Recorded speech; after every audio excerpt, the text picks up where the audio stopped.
Jésus n'est pas né un 25 décembre, c'est une certitude. Les éléments historiques qu'on trouve dans les évangiles à propos de sa naissance laissent plutôt supposer une date située quelque part entre le printemps et le début de l'automne. Mais si Noël n'a pas eu lieu le 25 décembre, ce temps de l'année peut quand même être un temps privilégié, un temps de ressourcement, un temps de partage, une véritable fête de la rencontre.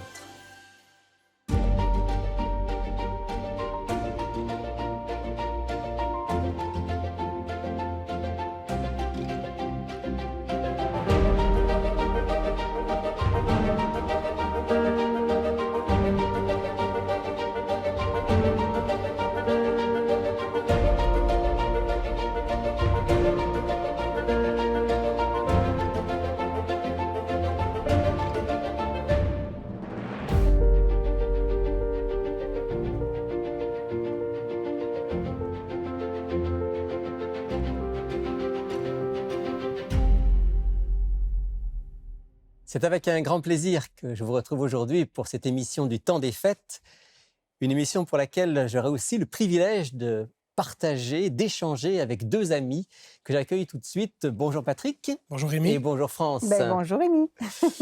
Alors, on va ensemble aujourd'hui essayer d'échanger autour du thème de Noël. Et déjà, j'entends certains de nos auditeurs qui vont nous écrire, qui vont nous téléphoner pour dire comment ça. Il est écrit, vous faites une émission de Noël, une fête dont on sait que ça ne correspond pas à la naissance du Christ au niveau de la date, une fête qui a été placée en décembre pour des raisons païennes. Qu'est-ce qu'on répond à ça, Patrick? En fait, on peut parler de Noël, mais au sens beaucoup plus large, on peut parler de la nativité. Bien que la société a récupéré tous les éléments bibliques qui tournent autour de Noël, qui est de plus en plus commercial, on le sait, on le voit et on le vit, ça reste qu'il y a quand même une opportunité pour le chrétien d'étudier toute la question de la nativité et de la proximité de Dieu qui est descendu vers nous. Donc, on est d'accord que ce n'est pas une fête sacrée. Il n'y a rien dans la Bible qui nous dit... C'est pas Dieu qui a ordonné cette fête. C'est pas Dieu qui a ordonné cette fête. Définitivement. Alors, simplement, il est écrit, se situe dans cette tradition de dire on va saisir l'occasion pour se souvenir que Jésus est venu parmi nous, pour aussi vivre un temps particulier. Et c'est quand même un moment, un temps de l'année qui, bien vécu, est un temps bienfaisant. Tu es d'accord avec ça, France? Oui, je suis d'accord. Puis, moi, ce qui me vient à l'idée pour répondre à ta question aussi, c'est... j'ai toujours le texte de Paul dans ses lettres quand il dit que l'apôtre Paul qui dit que c'est important de se faire juif avec les juifs, grec avec les grecs, faible avec les faibles.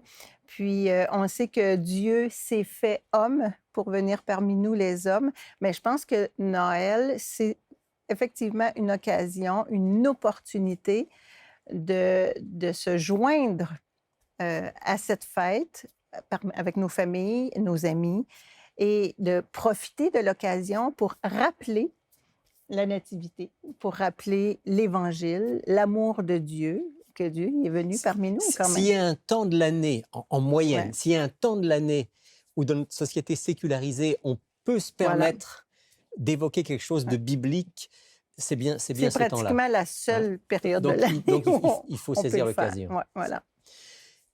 On a intitulé, ensemble, on a intitulé cette émission « La fête de la rencontre ».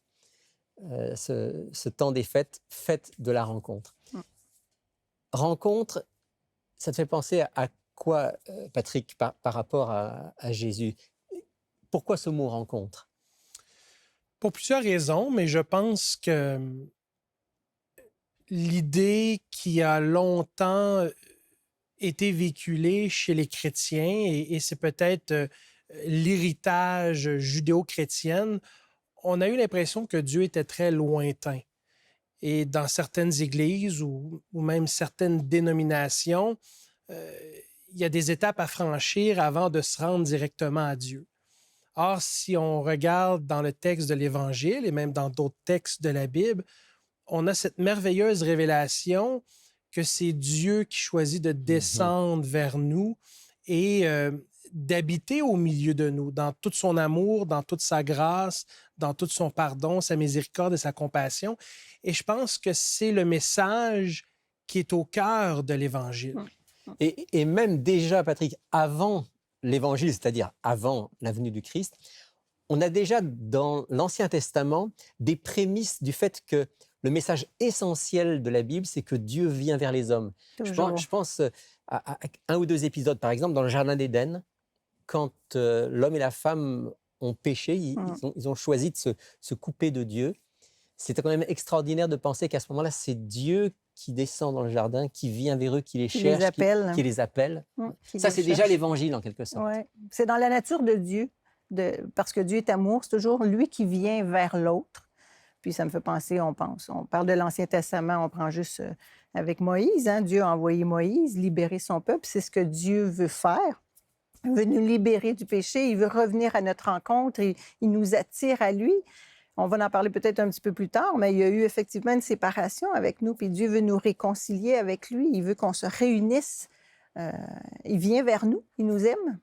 Et donc, le message de Noël, puisque le mot Noël signifie étymologiquement donc, la nativité, c'est vraiment ça. C'est Dieu est venu, puis là, il est venu comme jamais auparavant pour rencontrer la race humaine. Oui, parce qu'il venait par les prophètes. Hein? Il est venu de différentes façons. Il est venu quand même physiquement. Je ne sais pas si tu te souviens, France, à un moment, Abraham reçoit de la visite. Oui. Hein?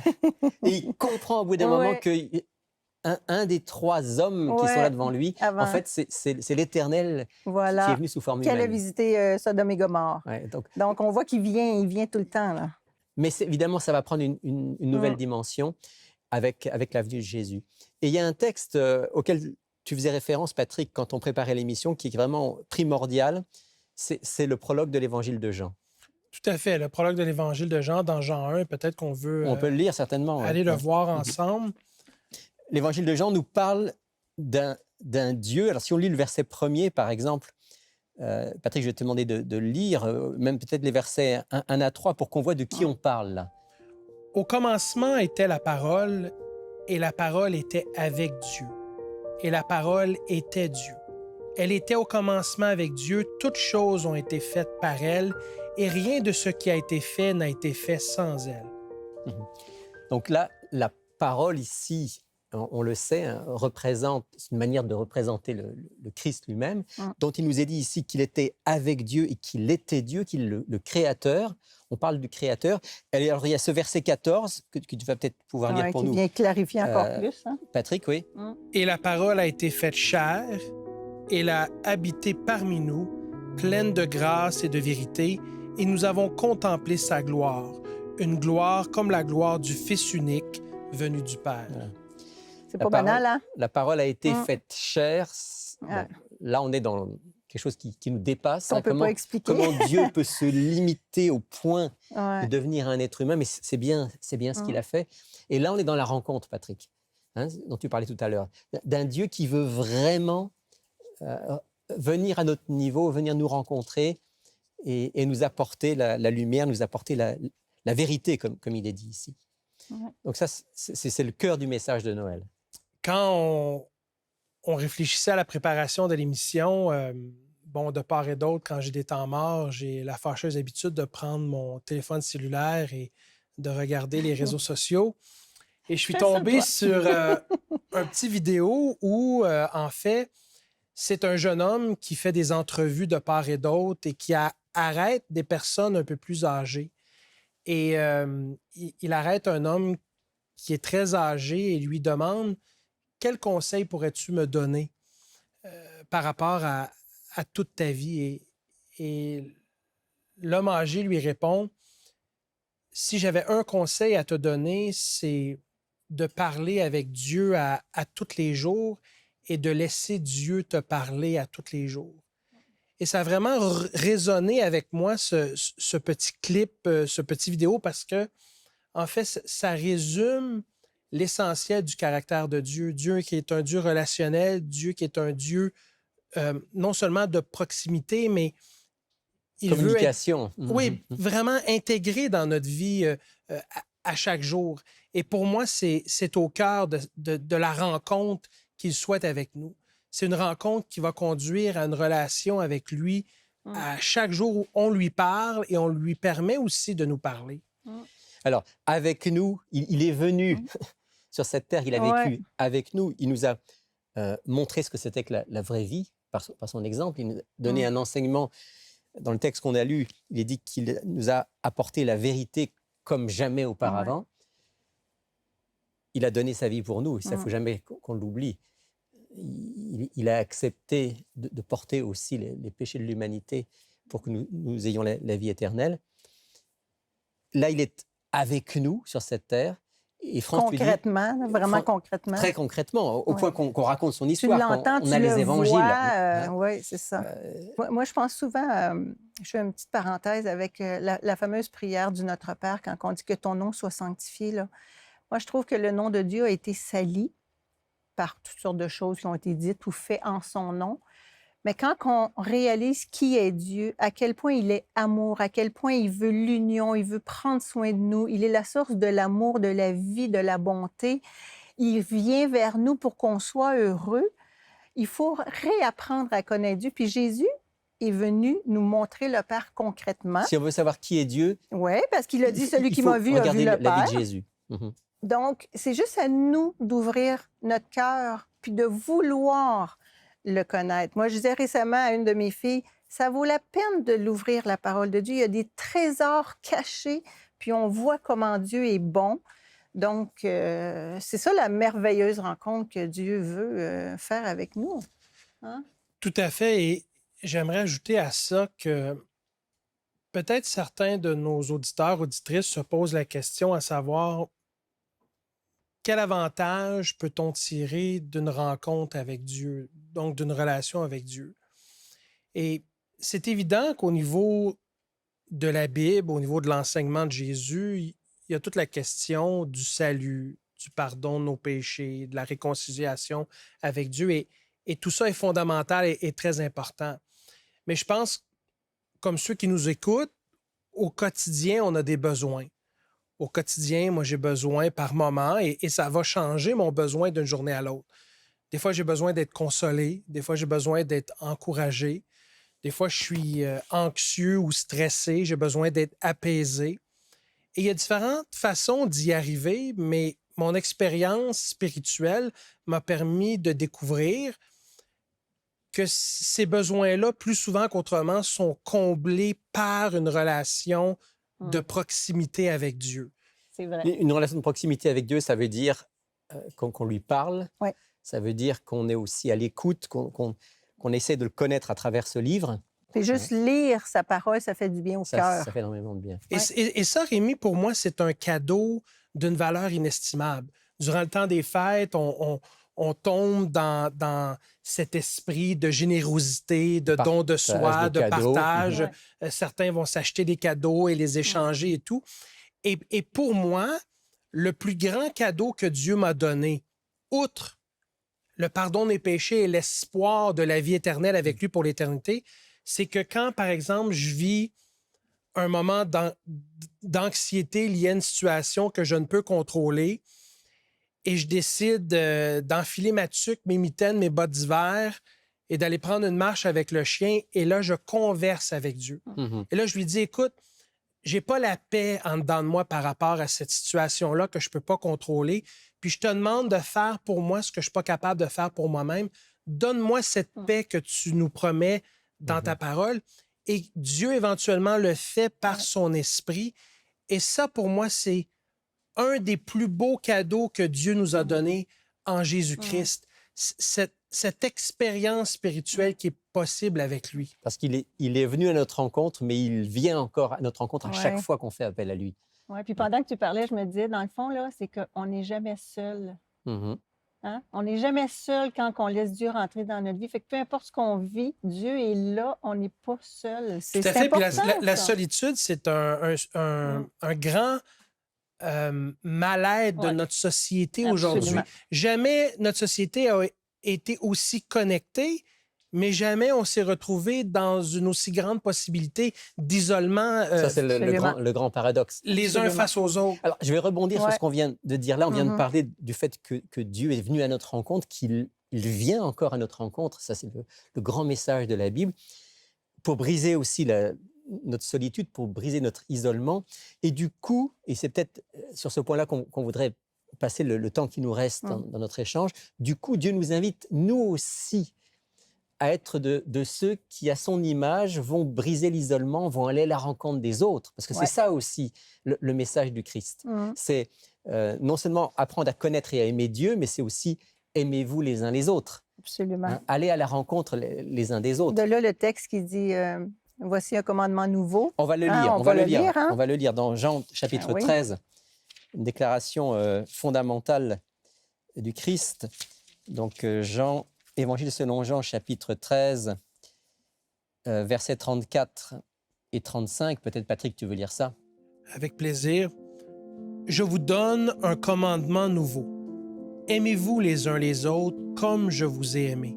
Vous aussi, aimez-vous les uns les autres. À ceci, tous connaîtront que vous êtes mes disciples si vous avez de l'amour les uns pour les autres.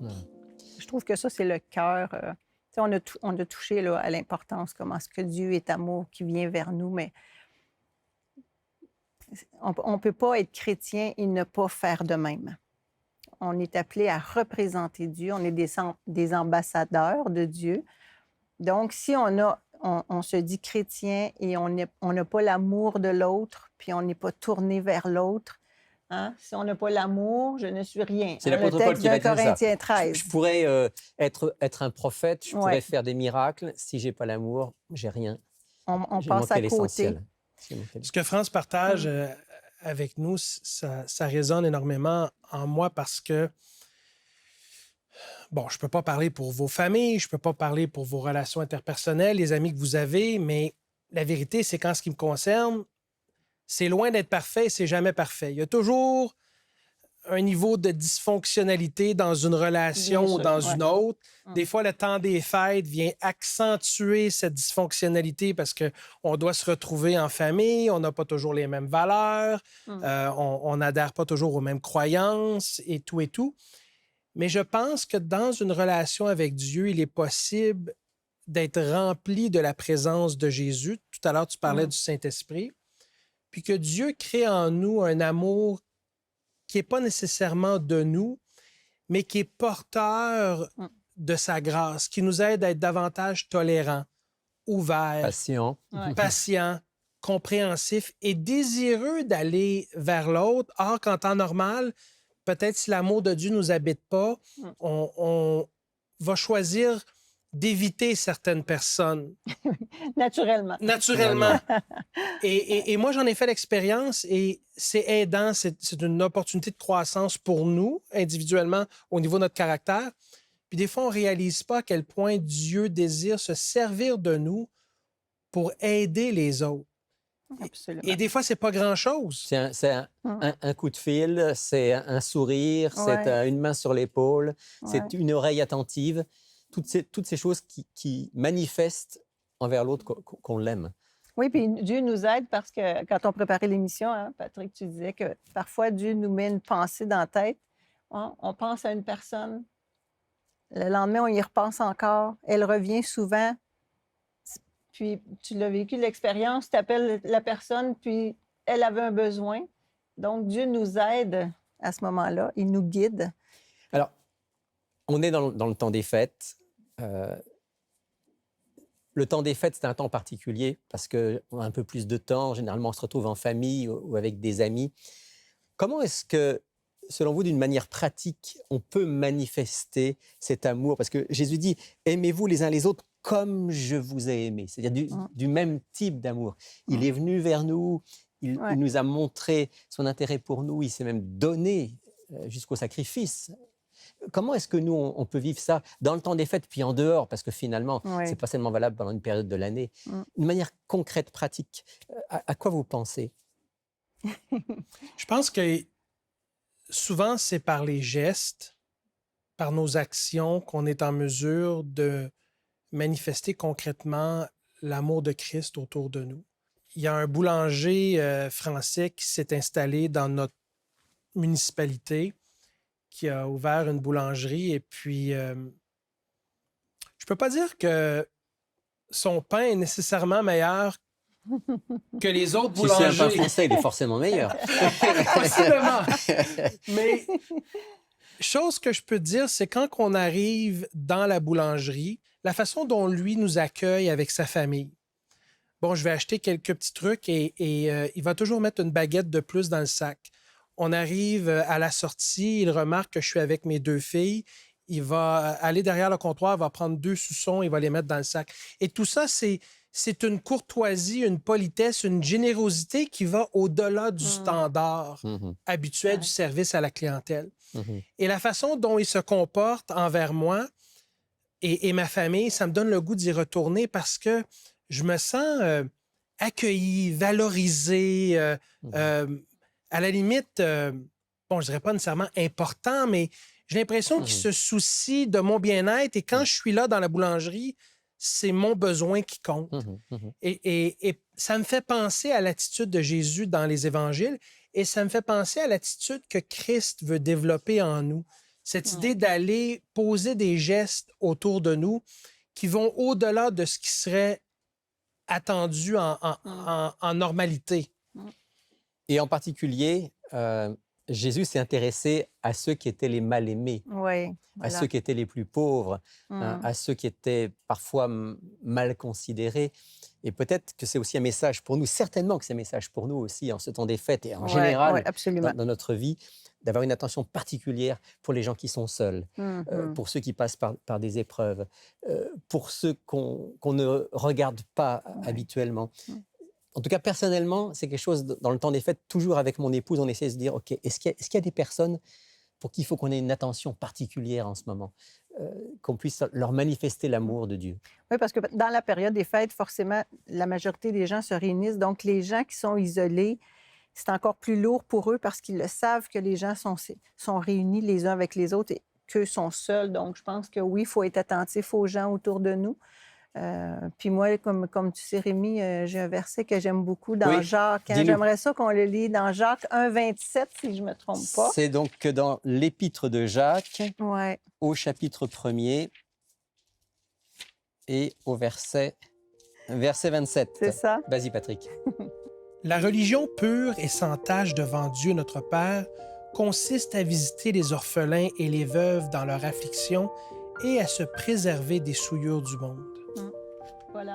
Moi, je trouve que ce verset-là, c'est le cœur de ce à quoi on est appelé. C'est le cœur même de l'Évangile. À l'image de Dieu, ce qu'il a fait pour nous, on est appelé, nous, ça, c'est la vraie religion.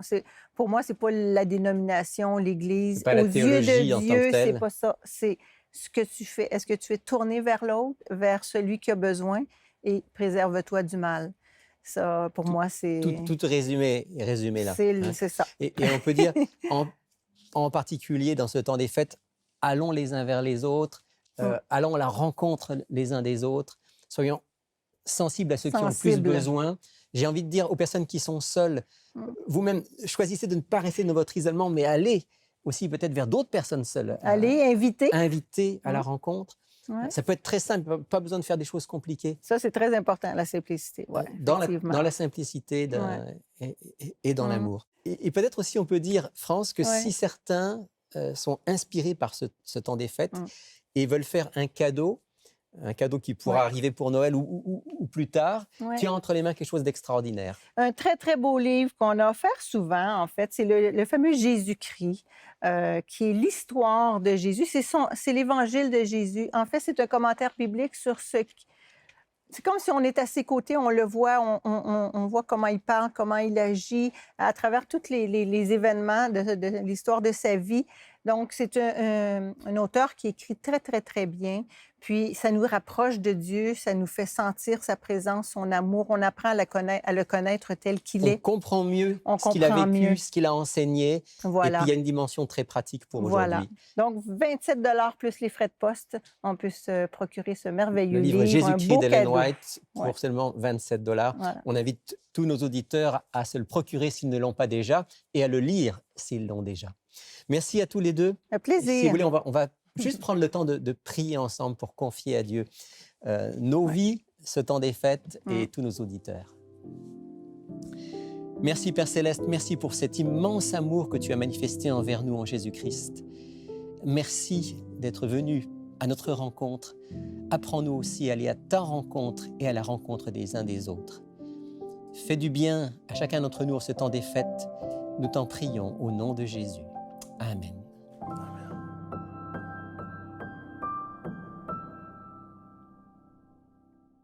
Les anges dans nos campagnes ont entonné l'hymne des cieux et l'écho de nos montagnes redit ce chant mélodieux.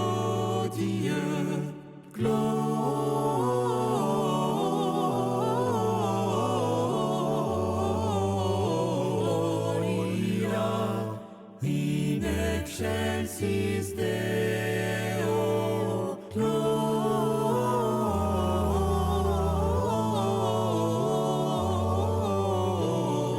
Gloria in excelsis Deo.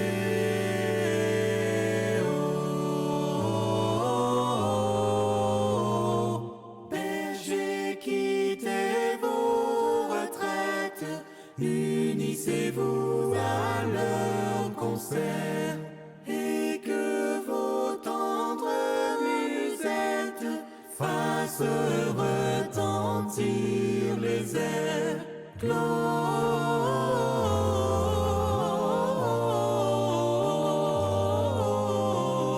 Gloria in excelsis Deo.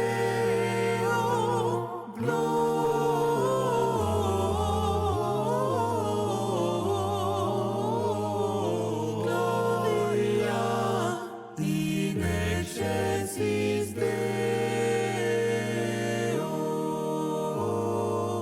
In excelsis Deo.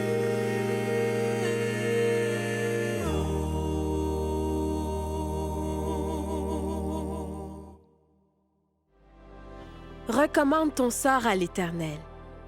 Mets en lui ta confiance et il agira. Psaume, chapitre 37, verset 5. Voilà, c'est la fin de cette émission. Je vous souhaite, au nom de toute l'équipe d'Il est écrit, un excellent temps des fêtes. Je vous recommande vivement de prendre le temps de relire un évangile, l'histoire de celui qui est venu à notre rencontre. Prenons aussi le temps d'aller les uns vers les autres, passer du bon temps en famille, avec vos amis. Et on se retrouve bien sûr, si vous le voulez, la semaine prochaine pour un autre sujet. Mais d'ici là, souvenez-vous, il est écrit « L'homme ne vivra pas de pain seulement, mais de toute parole qui sort de la bouche de Dieu ».